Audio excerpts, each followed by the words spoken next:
ଆଉ ଖୁସିରେ ଥିବେ। ମୁଁ ମଧ୍ୟ ଆପଣମାନଙ୍କ ଭଲ ପାଇବା ପାଇଁ ବହୁତ ଖୁସି ଅଛି। ତ ସାଙ୍ଗମାନେ ଆପଣମାନଙ୍କ ଜାଣିଥିବେ ଯେ ସବୁଠାରୁ ବଡ଼ ୟୁଟ୍ୟୁବର ରୂପା ପିଣ୍ଟୁ। ତ ଆପଣମାନେ ଦେଖୁଛନ୍ତି ଏଇଠି କେତେ ଏନ୍ଜୟ କରୁଛନ୍ତି ଆଉ କେତେ ଖୁସିରେ ମାନେ ଜୀବନକୁ ଉପଭୋଗ କରୁଛନ୍ତି, ମାନେ ଖୁସିକୁ ସାଉଁଟୁଛନ୍ତି, କେତେ ମଜା ମସ୍ତି କରୁଛନ୍ତି।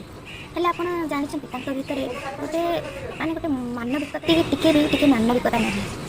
କାହିଁକି ନା ଯେମିତିକି ମୋ ଗୁରୁଙ୍କ କହିବା ଅନୁସାରେ ଗୋଟେ ହ୍ୟାଣ୍ଡିକ୍ୟାପ୍ ପିଲା ତାଙ୍କ ପାଖକୁ ଯାଇଥିଲା କିଛି ମନରେ କିଛି ଆଶା ଆଉ ଭରସା ନେଇକି ସାହାଯ୍ୟ ପାଇଁ, କିନ୍ତୁ ତାଙ୍କୁ ସେ ନିରାଶ କରି ଫେରି ଦେଇଥିଲେ।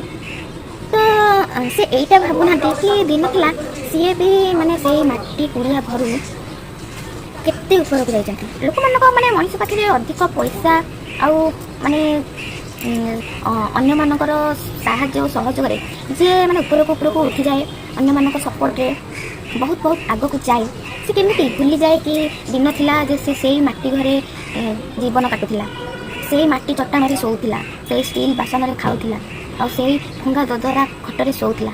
ହେଲେ ଲୋକ ମାନେ ମଣିଷ ପାଖରେ ଯେତେବେଳେ ଅଧିକ ପଇସା ହେଇଯାଏ ସେ ସବୁକୁ କେମିତି ଭୁଲିଯାଏ?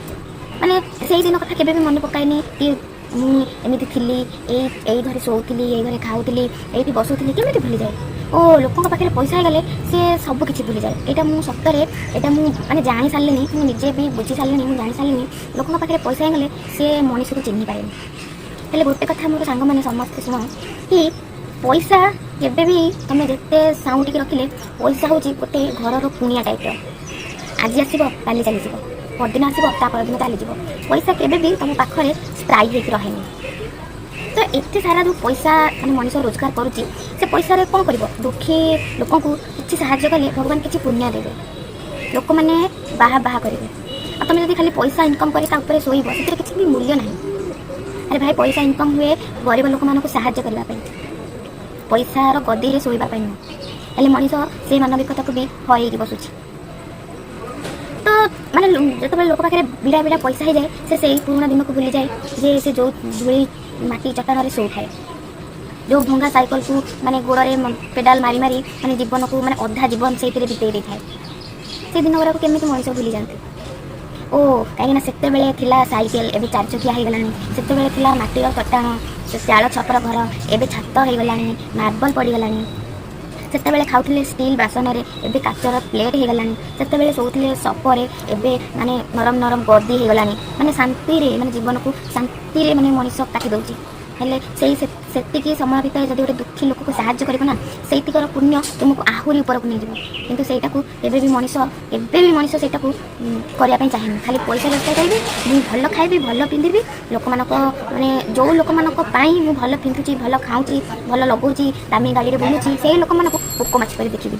ଏମିତି ସ୍ୱଭାବର ଆପଣମାନେ ଜାଣିପାରୁଥିବେ ଏମିତି ସ୍ୱଭାବର ମଣିଷଟା କିଏ ହେଇଥିବ। ଆଉ ମୁଁ ତାହା ବିଷୟରେ କହୁଛି। ସେ ଆଉ କେହି ନୁହନ୍ତି, ସବୁଠାରୁ ବଡ଼ ୟୁଟ୍ୟୁବର ପିଣ୍ଟୁ ଭାଇ, ରୂପା ପିଣ୍ଟୁ ଖୁସି ଏକ୍ସପ୍ରେସ୍ କଥା ମୁଁ କହୁଛି। ତ ମାନେ ଗୋଟେ ହ୍ୟାଣ୍ଡିକ୍ୟାପ୍ ପିଲା ଯାହାର ଗୋଟେ ଆଖି ନାହିଁ, ସେ ବହୁତ ଆଶା ମନରେ ବହୁତ ଆଶା ସ୍ୱପ୍ନ ନେଇକି ଯାଇଥିଲା କି ତାଙ୍କ ପାଖକୁ ମାନେ କିଛିଟା ସହଯୋଗ ପାଇଁ, କିନ୍ତୁ ତାକୁ ରୋକଠୋକ ମନା କରିଦେଲେ ମିଷ୍ଟର ପିଣ୍ଟୁ ଭାଇ। କ'ଣ ଲାଭ ପାଇଲେ? ସେ ଯେତିକି ମନରେ ଯେତିକି ଆଶା ସ୍ୱପ୍ନ ନେଇକି ଯାଇଥିଲା, ତାର ସେ ସ୍ୱପ୍ନଟା ଭାଙ୍ଗିଦେଲା ନା।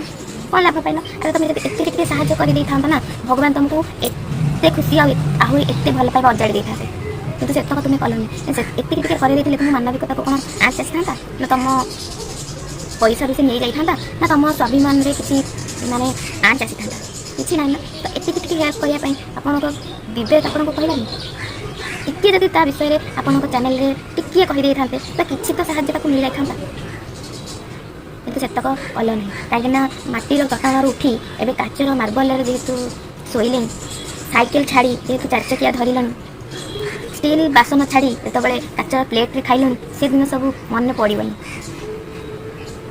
ତ ସାଙ୍ଗମାନେ ଆପଣମାନେ ତ ଜାଣିପାରୁଥିବେ ମୁଁ କାହା ବିଷୟରେ କହିଲି। ତ ଏତିକି ସ୍ୱାଭିମାନ ତାଙ୍କ ପାଖରେ ନାହିଁ। ତ ସିଏ ମାନେ ତାକୁ କିନ୍ତୁ ଆମେମାନେ ଉପରକୁ ଉଠି ଚାଲିଛେ। ତ ଏତିକି ଟିକେ ଆରେ ସେଇଠି ଯିଏ ତାଙ୍କ ଭଉଣୀ ବ୍ଲକ୍ କରିଥିଲା ବୋଲି ଆଡ଼ୁ ଛାଡ଼ୁ କଥା କହିଥିଲେ ସିଏଟି ସେଇ ପିଣ୍ଟୁ ଭାଇ। ତ ଛାଡ଼ ମୁଁ ବହୁତ କିଛି କହିବିନି। ତ ଆପଣ ଫାଷ୍ଟରୁ ଲାଷ୍ଟ ପର୍ଯ୍ୟନ୍ତ ଭିଡ଼ିଓକୁ ଦେଖନ୍ତୁ, ଆପଣମାନେ ବୁଝିପାରିବେ। ଆଉ ହଁ, ଭିଡ଼ିଓଟିକୁ ଫାଷ୍ଟରୁ ଲାଷ୍ଟ ପର୍ଯ୍ୟନ୍ତ ଦେଖନ୍ତୁ ଆଉ ଆପଣମାନଙ୍କ ମତାମତ ଦିଅନ୍ତୁ। ତ ମୋ କଥା ଯଦି ଆପଣମାନଙ୍କର ବିଶ୍ୱାସ ହେଉନି ତ ମୋ ଗୁରୁ, ମୁଁ ଯାହାକୁ ଗୁରୁ ବୋଲି ମାନେ, ଯାହା କହିବା ଅନୁସାରେ ମୁଁ କାମ କରେ, ତ ମୋ ଗୁରୁ ମାନେ ତାଙ୍କ ବିଷୟରେ ପ୍ରୁଫ୍ ସହିତ ପ୍ରମାଣ କରିବେ। ଆପଣମାନେ ଭିଡ଼ିଓ ଫାଷ୍ଟରୁ ଲାଷ୍ଟ ପର୍ଯ୍ୟନ୍ତ ଦେଖନ୍ତୁ, ଜାଣିପାରିବେ ଆଉ ଆପଣଙ୍କ ମତାମତ ଆପଣମାନେ ଆରାମସେ ଦେଇପାରିବେ। ଆଉ ଗୋଟେ ଭିଡ଼ିଓ ଆପଣ ଦେଖିଥିବେ ଭାଇରାଲ ହେଇଥିଲା, ଛୋଟ ପିଲାକୁ ଯେମିତି ଚାବିଟା ଦେଲାବେଳକୁ ଯେମିତି ଆଡ଼େଇ ଦେଉଥିଲେ ହାତରେ, ସେଟା ତାଙ୍କର ରିଏଲ୍ କ୍ୟାରେକ୍ଟର ପଦାକୁ ପଳେଇ ଆସିଥିଲା। ସେ ନିଜେ ଜାଣିପାରୁନାହାନ୍ତି ଯେ କ୍ୟାମେରା ରେକର୍ଡ ହେଉଛି ବୋଲି। ଠିକ୍ ଅଛି ନା? ସୋସିଆଲ ମିଡ଼ିଆ ଇନଫ୍ଲୁଏନ୍ସର ମାନେ କୋଉ ଭଳିଆ ହେବା ଦରକାର। ଠିକ୍ ଅଛି, ତ ଭିଡ଼ିଓକୁ ଲାଷ୍ଟ ଯାଏଁ ଦେଖିବେ। ହ୍ୟାଲୋ, ରାକେଶ ଭାଇ। ନା ମୁଁ କହୁଥିଲି କି ଆଉ ମାନେ କଣ ହେଇଥିଲା, କଣ କିଛି ପ୍ରୋବ୍ଲେମ ହେଇଥିଲା କି? ସେଇ କଥା କହୁଥିଲି ତ ଆଗରୁ କହିବାକୁ ଚାହୁଁଥିଲି। ଆକ୍ଚୁଆଲି ଯୋଉ ଯାଇଥିଲି ରୂପାକୁଣ୍ଡ ସେଇ ବିଷୟରେ କହିବା ପାଇଁ ଚାହୁଁଥିଲି। କଣ ହେଇଥିଲା? ମୁଁ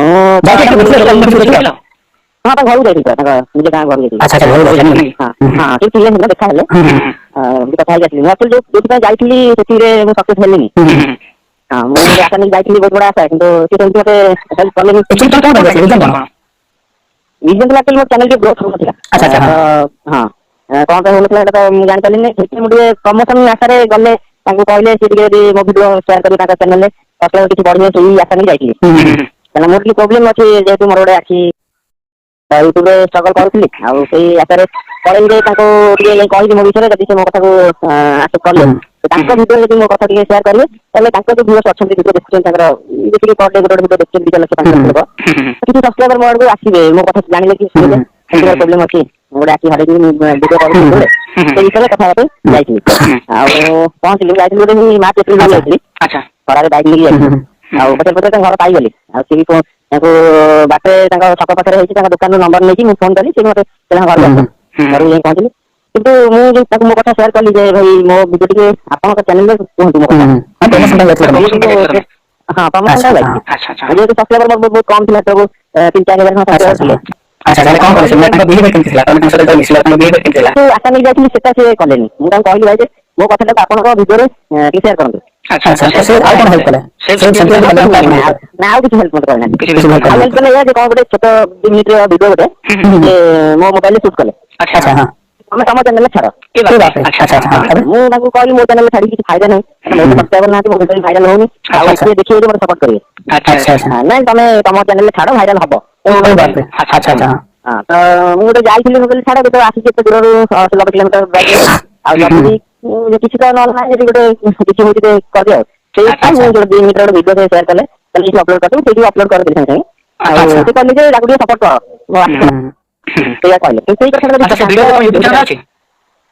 ମୋ ୟୁଟ୍ୟୁବ ଚ୍ୟାନେଲ ହଁ ଅଛି। ଆଚ୍ଛା ହଉ ଠିକ୍ ଅଛି, ମୁଁ ରଖୁଛି, ଟିକେ କାମ ଅଛି। ଏବେ ତମେ ଯାହା ବି କହିଲ ଏଇଟା ରେକର୍ଡ ହଉଛି ହେଲା ନା? ତମର କିଛି ପ୍ରୋବ୍ଲେମ ହବନି ତ? କିଛି ପ୍ରୋବ୍ଲେମ ନାହିଁ, ଯାହା କହିଛ ସତ କହିଛ ଟି? ଆପଣ ଶୁଣିପାରିଲେ, ମୁଁ ତାଙ୍କୁ ଡାଇରେକ୍ଟ କଲ୍ କଲି ଆଉ ଆପଣଙ୍କୁ ଲାଇଭରେ ଶୁଣିଲି।